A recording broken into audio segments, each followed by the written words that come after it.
বাংলাদেশ জাতীয়তাবাদী জিয়া সৈনিক দলের বন্দর থানার ১৯ সদস্য বিশিষ্ট আহ্বায়ক কমিটি আনুষ্ঠানিকভাবে ঘোষণা করা হয়েছে। আহ্বায়ক হিসেবে আবু তালেব প্রধান এবং সদস্য সচিব হিসেবে শহীদুল ইসলাম শহীদকে মনোনীত করা হয়েছে। উক্ত কমিটি ঘোষণা উপলক্ষে নারায়ণগঞ্জ জেলা কার্যালয়ের মতবিনিময় সভা অনুষ্ঠিত হয়েছে। বিস্তারিত থাকছে মনিরুল ইসলাম মনির এবং এইচ মুন্না খানের প্রতিবেদনে। বন্দর থানার জন্য নতুন ১৯ সদস্য বিশিষ্ট আহ্বায়ক কমিটি ঘোষণা করা হয়েছে। এতে আবু তালেব প্রধান আহ্বায়ক ও শহীদুল ইসলাম শহীদ সদস্য সচিব হিসেবে দায়িত্ব পান। অনুষ্ঠানটি বৃহস্পতিবার দুপুরে নারায়ণগঞ্জ জেলা শাখার কার্যালয়ে অনুষ্ঠিত হয়। কমিটি ঘোষণার সময় উপস্থিত ছিলেন জেলা ও মহানগরের বিভিন্ন স্তরের নেতাকর্মীরা। জেলা আহ্বায়ক জিএম সুমন মুন্সি বলেন, দল যাকে মনোনয়ন দেবে জিয়া সৈনিক দল তার সঙ্গে কাজ করবে এবং এখন থেকেই জনগণের কাছে ধানের শীষ প্রতীকে ভোট চাওয়ার প্রস্তুতি নিতে হবে।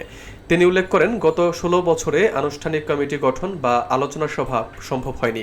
সম্প্রতি ছাত্র জনতার আন্দোলনের প্রেক্ষাপটে দেশের মানুষ স্বাধীনতার সুঘ্রাণ পেতে শুরু করেছে। এছাড়া বিএনপির ভারপ্রাপ্ত চেয়ারম্যান তারেক রহমান আগামীর বাংলাদেশ বিনির্মাণে রাষ্ট্র কাঠামো মেরামতের ৩১ দফা ঘোষণা করেছেন, যা অনুযায়ী দল সামনে এগোবে। অনুষ্ঠানে সভাপতিত্ব করেন জিএম সুমন মুন্সি এবং সঞ্চালনা করেন যুগ্ম আহ্বায়ক আসাদুজ্জামান প্রধান মিন্টু। বিভিন্ন থানার সভাপতি ও সাধারণ সম্পাদক সহ জেলা ও থানার নেতৃবৃন্দ উপস্থিত ছিলেন।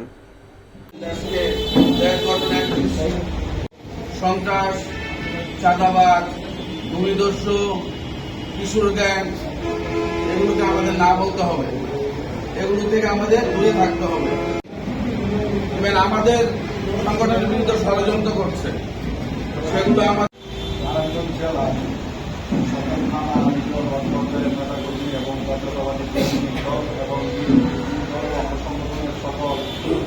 মোহাম্মদ আলী আক্কাস সদস্য, মোহাম্মদ মোহন মিয়া সদস্য আছে।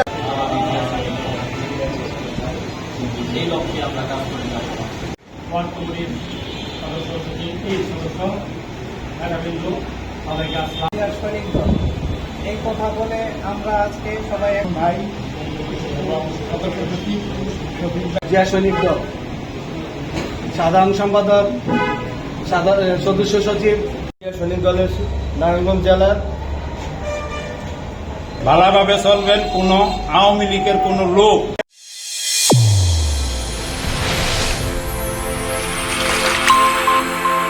চ্যানেল A1 হৃদয় রেসপন্স।